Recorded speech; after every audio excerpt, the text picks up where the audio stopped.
Yeah, yeah. Well, we had I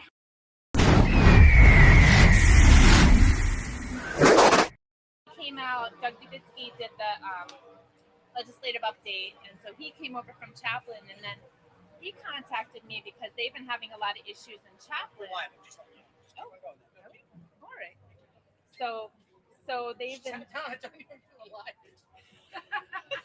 Hi, how are you? Oh, I'm good. How are you? What's your name? Wendy Sears in Scotland. Wendy Sears from Scotland. There was a Sears that served in Canterbury. Is that the same last name? No, I don't think so. Sears? Not like Sears, the department store. Is that how you spell it? Yeah. All right, never mind. Somebody else. Anyways, Wendy, good to meet you. I don't know. Could be me. I'm a Scotland. You're a select woman? Yes. Really? Yeah, I don't go by woman, man. So You're just a select man. You're a select man. Yeah. So, where Scotland, Connecticut, population less than 3,000? Of that? Yep. Like 1,500. So, how long have you been a selectman? This is my 4th year. Why are you doing that? Like, what's wrong with you? What's wrong with me? I don't know. My husband keeps asking me, what the hell's wrong with you? Makes sense. I mean, I'm understanding having some background there. I can understand his question, but you do it for a reason. But what is really driving you to be involved? And you smile a certain way when you talk about this stuff. I can see right before we went on here. Well, what drives you? So I started getting involved in politics in the town of Scotland about 10 years ago. There was something that happened in town that made me realize I had no idea how my town ran. So I decided to make that change, and I became the clerk of Planning and Zoning Commission, and then I joined as an alternate. And then, let's see, I don't know. I guess if you name a committee or commission, I've probably been on it. Rec committee. I started the Economic Development Commission. What else? You've been involved. Been involved, yeah. And then so about 4 years ago, I decided that I wanted to run for selectman. We had a candidate for first selectman who I sat on planning and zoning with at that time, and so he asked me if I was interested in running for first selectman, and I said I just couldn't commit the time to doing that, but I would be interested in a selectman position. So I got involved then, and then it was about a year and a half ago now that I was contacted by our local state reps, and they said that our RTC was falling apart, and they said we can't let that happen. How do we put it back together? And I said, I'll do what I can. I'll rally the troops. And so we did put our RTC back together. Right now we're 15 members strong, with more people who want to join, and we held our first fundraiser ever last year. We opened our first bank account. I mean, we did all the things that an RTC should do, and we did them all last year. You're smiling because you know the energy it takes to actually get that journey moving, and you're part of it. So you're like it's a revolution in a sense in your own community. But in America, we have this divided country in politics and Republican Party, Democratic Party. What's your vision of that? Like, how can your part help there? So I had a conversation with somebody who we endorsed for a particular committee at our municipal endorsement meeting. And she called me after the meeting and she said, you know, I probably should have talked to you about this before, but I'm thinking about switching parties to the Democrat Party. And I said, that's really interesting. You're the first person I've heard say that. Usually, from what I hear, is that people are going the other direction.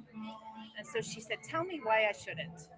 And so we proceeded to talk for about an hour. And at the end of it, she said, you know, we're not that far apart. And I said, and if you decide going forward that you want to join the Democrat Party, we're still not that far apart. And that's where we all need to be, is that we're not that far apart. So how do we move that forward? How do we stop all of the things that divide us and work on the things that are our similarities, the things that bring us together? So is it true Is it true that I heard that your husband is an heir to the Sears fortune? That's why you can do this? Volunteer. Sorry, you're breaking up. She goes by her maiden name. Yeah. You're Poor lady. in the world of the political climate today. There's a lot of division even in the different sides of sexual, women's rights, for example. How do you feel like the women's rights issues will play into the 2024 election? I guess it depends how you define women's rights, because what I've been saying for the last couple of years is, where are the feminists at? Where are they? Where are the feminists when my daughter is forced to change in a locker room with a biological male? They're nowhere to be found. Nobody wants to talk about it. Mainstream media is not talking about it. It's not in the news. But all of the people who speak out against it are called names. They're degraded. They're derided for what they have to say, and it's wrong. It's wrong. So when we're talking about women's rights, I guess you have to define that.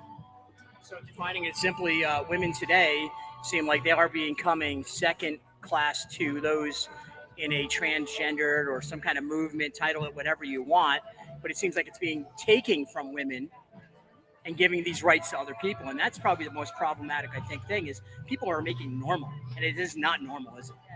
Yeah. So we have a society that's normalizing things that are not normal. And so even beyond, I don't take issue with what people decide to do behind closed doors. But I'm a libertarian. Do what you got to do. do what you want to do. But I take issue when it causes potential harm to myself, my family, my community, and the people around me. I'm not somebody who's going to sit down and say, oh, well, it's not happening in my neighborhood, so I'm okay with it. And I think that women are they're being minimized when they start talking about pregnant people instead of pregnant women. They're changing language, and that's the most dangerous thing. And so women are ceasing to exist in a lot of forums. I would agree with you. And I think women's rights are an important topic in 2024. And without getting into the whole political debate, I don't care about the debates that took place because they weren't really valid to me. And when you're not really including every person from every perspective, the party kind of ruins it for me. I hope they can straighten it out. What would you say could fix the party itself and some of the divide that's going on in the party across the nation?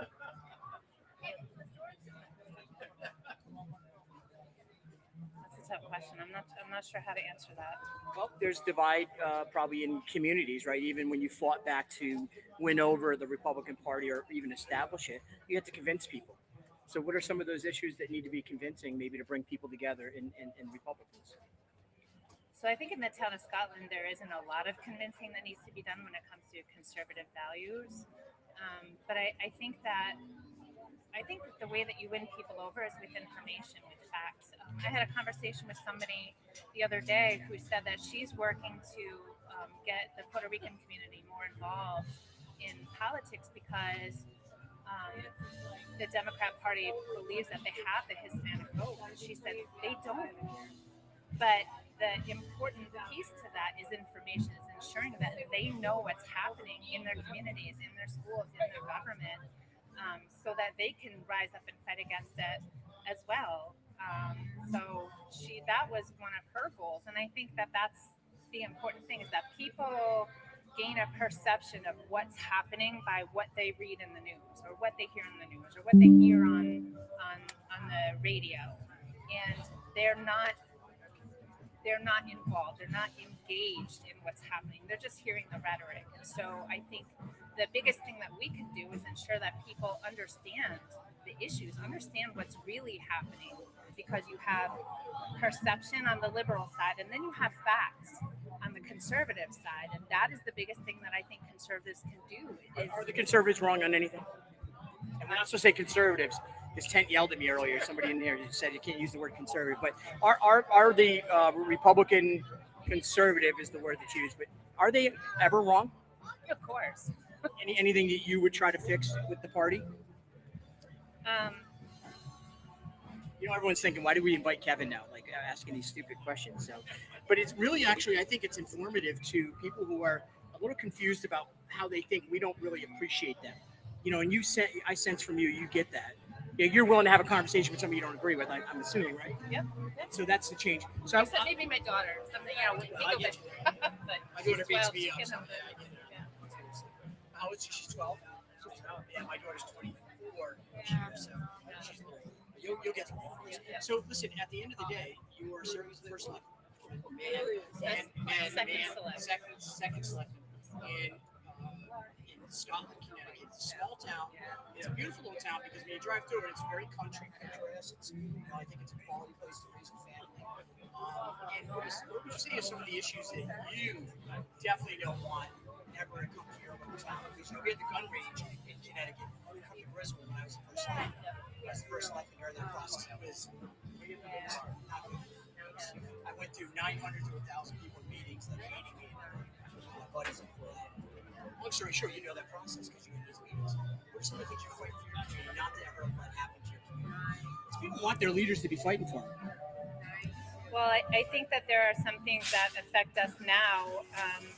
One of the biggest things that affects a small town like Scotland is state mandates.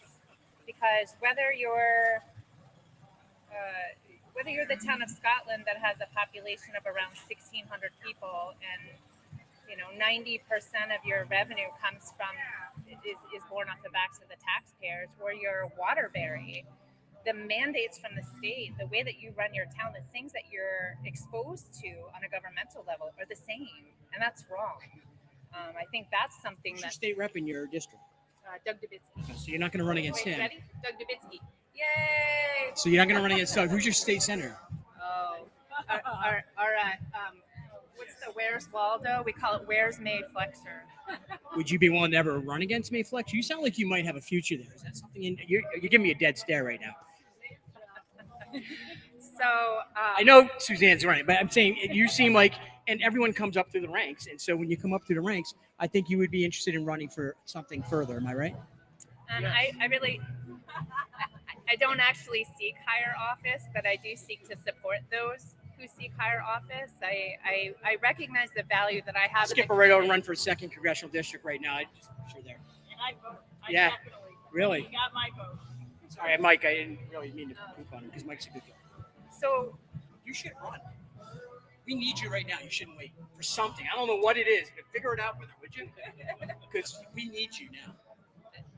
I couldn't possibly. I have twins who just went into 9th grade You not say in anymore. 2 different It's good. schools. You not say anymore. Yeah. Your call will bring you. Yeah. Let me ask you, and I'll wrap it up with this: Is there a place for church for God in our world? Do we need it? And do you think we should?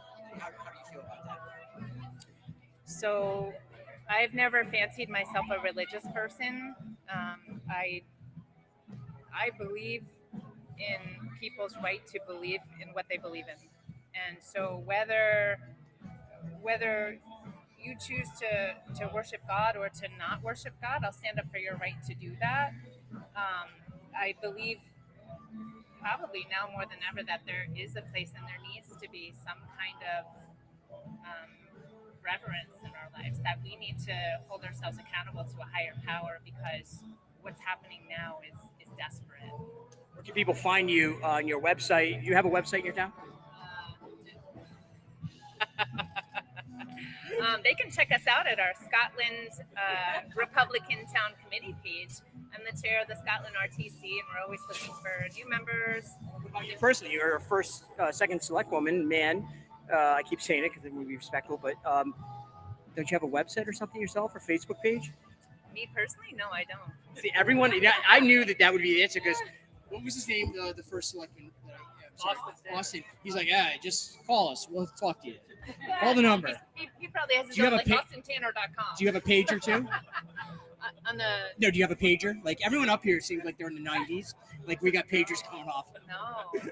I remember those, though. No, Remember those? That was a little while ago, Yeah, I carry one and she remembers it, which means I'm a lot older than you are. If you want to call me, just use, like, smoke signal. Yeah. We just did that over at the booth over there a little earlier. Fire, right? Yeah, grease fire. Yeah. So you were talking to Jen down at K&H? Jenny. Because somebody else called somebody a Jenny. Somebody can pronounce his name. Capitula. Thank you. Of course, Sue. Overachiever in the room. Jenny. Yeah. So she's one of the board members for the fair. So she's selling. I'm going to make a shameless plug. Jenny is over there in the corner selling some raffle tickets for the board to raise money, and they're raffling off this amazing remodeled tractor. Oh wow! So $20, you can win a tractor. You can win a lifetime membership to the Brooklyn Fair. You can win a chainsaw. So, all right, go right over to that booth right now. I don't know what booth it is. Where is it at? Over there. It's over near where the grease fire was. Yeah, the Grease Fire guys. If you're at the Brooklyn Fair right here in Brooklyn, Connecticut, we're doing a live remote right here from the Brooklyn Republican Town Committee. Again, thank you for coming on, and you're good. I'm glad we waited till now to have this kind of like little conversation. So we'll continue to do interviews as they pop in right here live from the Brooklyn Fair, the longest running agriculture